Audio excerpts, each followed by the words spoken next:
Europe 1. Votre invité, Sonia Mabrouk, est philosophe et candidat à l'élection présidentielle. Bienvenue sur Europe 1 et bonjour Gaspard Koenig. Bonjour Sonia Mabrouk. Candidat à la présidentielle, vous l'êtes, un candidat pas comme les autres. Nous allons en parler tout au long de cet entretien. Mais tout d'abord, à ceux qui se disent ce matin en nous écoutant, mais à quoi sert cette candidature? Et puis, qui est donc Gaspard Koenig? Que leur répondez-vous brièvement? D'abord, toute candidature peut servir. C'est le jeu de la démocratie. Et quand on a des idées précises et qu'on les défend comme moi depuis des années dans le débat public, à un moment donné, on est lassé de toujours commenter, de toujours critiquer. Et on se dit, mais si ces idées, au fond, ont une légitimité, eh bien, c'est à la démocratie de s'en saisir. Et donc, moi, je suis très content de ce que je fais. Ça me permet d'affiner des propositions, d'être vraiment engagé auprès des gens, de sortir de ma bibliothèque. Et c'est aussi, je pense, une candidature qui porte des thèmes que personne ne porte. C'est quand même ça qui m'a décidé. Je pense que tous les partis français aujourd'hui, sans exception, sont jacobins, ont une conception très verticale de l'organisation de la société, de l'organisation du territoire. Et ce qui manque, c'est un souffle de liberté, de confiance, où on laisse de l'autonomie au plus petit échelon, l'individu, le citoyen, l'entreprise, la commune, pour prendre les décisions qui le regardent à son niveau. Alors parlons-en, est-ce que vous serez ce souffle? En tous les cas, il est vrai que beaucoup de nos auditeurs vont être attentifs ce matin quand vous dites libérer l'individu de la prison des normes, des règlements qui étouffent les citoyens. C'est un sujet très concret pour tous les entrepreneurs, indépendants, agriculteurs qui nous écoutent. Mais pourquoi, Gaspard Koenig, ce n'est pas davantage au cœur de la campagne, comme par exemple le pouvoir d'achat? Précisément, j'essaye de le mettre au cœur de la campagne. Et pourquoi ça ne l'est pas? Ça ne l'est pas d'abord parce que la question est souvent mal posée dans les sondages. Ça ne l'est pas aussi parce que je pense que les politiques n'ont pas trop pris le temps d'aller écouter les gens. Moi, cette idée, si je puis dire, ou cette intuition, elle m'est venue en allant à la rencontre des Français, à cheval d'abord quand j'ai fait un long tour de France pour d'autres raisons, puis cet été quand, avec le parti que j'ai fondé, Simple, nous avons été parcourir le territoire et faire des réunions sur la question de la simplification pour voir ce qui se passe. On a rencontré les assos, les entrepreneurs, on a fait des réunions publiques, du porte-à-porte, on a récolté des milliers de témoignages. Et on s'est dit, en fait, ce sujet-là, il n'est pas abordé parce que finalement, depuis Paris, si je puis dire, il ne touche pas les gens dans leur chair. Et donc, l'élite politico-médiatique est au courant qu'il y a une inflation normative. Donc, il y a un intérêt de cette élite à ce que le sujet ne soit pas abordé? Non, il y a plutôt un désintérêt à ce qu'il soit abordé. On considère que c'est un sujet fastidieux, que c'est un sujet qui n'est pas très glamour, que c'est un sujet, au fond, très répétitif, parce qu'on en parle effectivement depuis 50 ans. C'est un sujet qu'on connaît. Le Conseil d'État, tous les 5 ans, fait des rapports dénonçant l'inflation normative, qu'il y a de plus en plus de normes, entre 400 et 500 000 aujourd'hui. Mais quand on est proche des centres d'information et de pouvoir, on a toujours une solution pour trouver son fil dans le labyrinthe normatif. On peut toujours appeler un ami. Quand on est une grande municipalité, on peut avoir un cabinet d'audit. Quand on est un gros contribuable, on peut avoir un avocat fiscaliste. Alors que pour la majorité des Français, eh bien, ils en souffrent et eux ne peuvent pas se départir de ces centaines de sigles, de formulaires CERFA, etc. qui les écrasent. Vous dites qu'il y a un deux poids, deux mesures finalement entre ceux qui peuvent s'en sortir et les autres. Mais je pense que c'est, comme le disait très justement l'anthropologue David Graeber, qui a écrit un livre magistral sur le sujet, une question de justice sociale. C'est qu'aujourd'hui, la complexité favorise les insiders, ceux qui sont initiés, qui sont à l'intérieur du système, et qu'elle laisse les autres totalement dépourvus, dans une situation d'insécurité juridique qui met à mal les fondements même de l'état de droit, parce que les gens sentent bien que si on suradministre, c'est parce qu'on ne leur fait pas confiance, et cette défiance, ils la renvoient à l'état central, et vous rencontrez des gens qui décrochent, qui ne comprennent plus du tout ce qui se passe, qui n'ouvrent plus les lettres siglées République française, qui se mettent à l'écart du système, qui trouvent un interstice où on les laisse un peu tranquilles. Et au fond, on a l'impression que ce sont les honnêtes gens qui aujourd'hui se sentent harcelés, se sentent poursuivis par les structures de l'État central, et que ça génère une frustration, un ressentiment qui se manifeste dans le vote pour les extrêmes. Ça peut même aller plus loin qu'un vote, ça peut être une vraie désespérance personnelle. Moi, en annonçant votre venue, Gaspard Koenig, j'ai reçu beaucoup de témoignages sur ce sujet des normes en me disant « moi je renonce, j'en peux plus, voilà. Je prends quelques témoignages, je baisse les bras ». Alors ce qui m'a interpellée, c'est que ce sont des témoignages que j'ai reçus de beaucoup de femmes en particulier. Qu'est-ce que vous répondez ce matin? Est-ce que vous avez, vous, une baguette magique, un Karcher pour la suradministration? Sur la question des femmes, absolument, parce que ça, c'est ce que j'ai vu justement en me déplaçant, en faisant des réunions. C'est souvent dans les couples d'entrepreneurs, dans les couples d'agriculteurs ou dans les couples tout court, la femme qui fait la paperasse. Avant, les femmes étaient à la couture, maintenant les femmes sont au CERFA. Et donc ce sujet, c'est aussi au fond un sujet féministe. Entre les deux, il y a des nuances. Mais maintenant, CERFA, précisons, c'est évidemment les fameux formulaires. Ouais. Voilà. Et souvent, on voit des situations, empiriquement, c'est difficile d'avoir des chiffres là-dessus, où l'homme dit « Oh, bah, j'en ai rien à faire, j'en peux plus, moi, je dois bosser, etc. » Et puis la femme va ramasser les papiers derrière et essayer de mettre ça en ordre. Donc c'est un vrai sujet de société, c'est un sujet assez profond. Et nous, on a récolté tous ces témoignages. Comme vous dites, dès qu'on ouvre la boîte de Pandore, les gens tout d'un coup se débondent et on reçoit des témoignages complètement hallucinants. On voit des vies qui sont gâchées, qui sont attristées, qui sont grisées. Et c'est des vies qui peuvent être des vies de tous les milieux socio-professionnels. Quand vous êtes au RSA, c'est un cauchemar de remplir les dossiers, les formulaires qui vous permettent d'avoir ou de maintenir vos allocations. Et nous, on propose là-dessus, une fois qu'on a récolté ces témoignages, on a fait travailler des juristes et on propose une méthode de simplification extrêmement radicale. Ah oui, quelle méthode? Diviser par 100 le nombre de normes. C'est pour ça que je vous ai dit, où est votre Karcher? Eh bien, on est dans un grand moment de refondation institutionnelle. Si on ne fait pas ça, la société va exploser parce que dans un état de droit, nul n'est censé ignorer la loi et aujourd'hui, personne ne peut la comprendre. Et donc, il faut être très radical et il faut faire ce qu'on a fait sous le premier consulat. Quand Napoléon avait demandé à Portalis et une équipe de juristes de réécrire le droit dans un langage intelligible, compréhensible et bref, parce que c'est ça l'art juridique.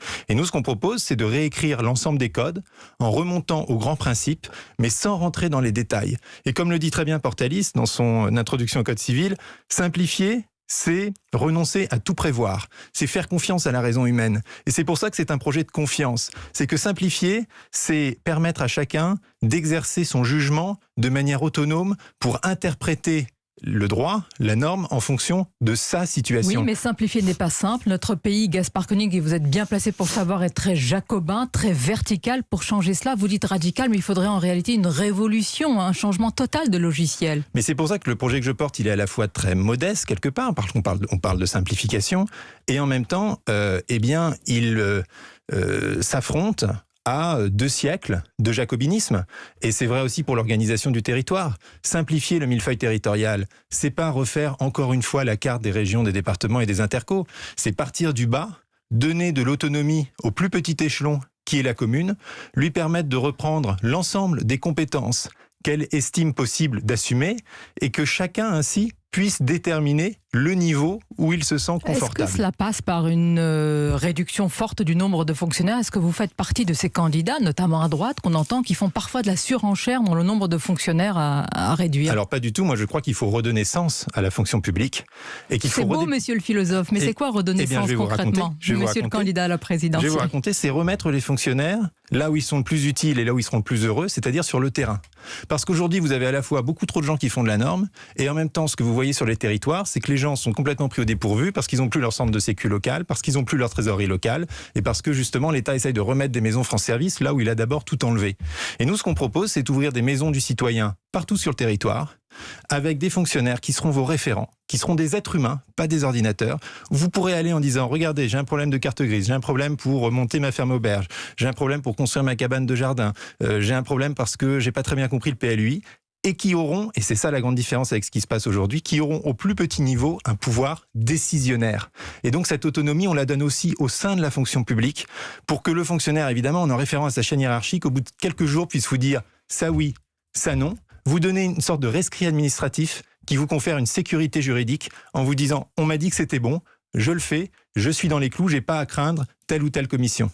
Gaspard Koenig, on peut vous reconnaître que vous avez travaillé le sujet, mais alors pourquoi vous ne le portez pas avec un candidat, je veux dire, qui a les moyens d'arriver? Vous avez quoi, 1 ou 2 parrainages aujourd'hui, 3, 4 à tout casser? Alors sur cette histoire de parrainage, je pense que vous allez être surpris à commencer par demain. Donc je m'engage sur des choses vérifiables très, très prochainement.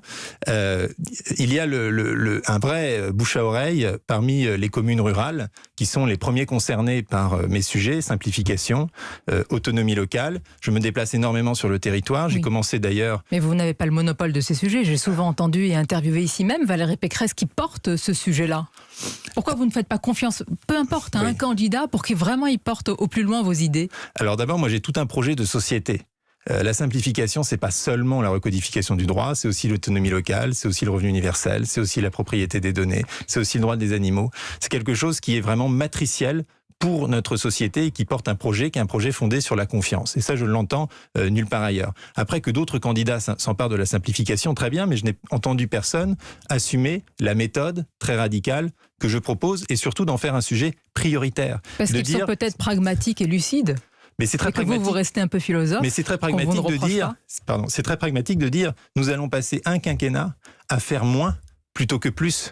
Et ça va donner bien davantage de prospérité, bien davantage de vivre ensemble, bien davantage de paix à la France qu'un énième grand plan de transformation qui va encore rajouter des stades bureaucratiques. Et puis après, on dira, ah oui, mais par ailleurs, on va simplifier, puis on met en place une commission XY. Finalement, vous êtes très pompidolien.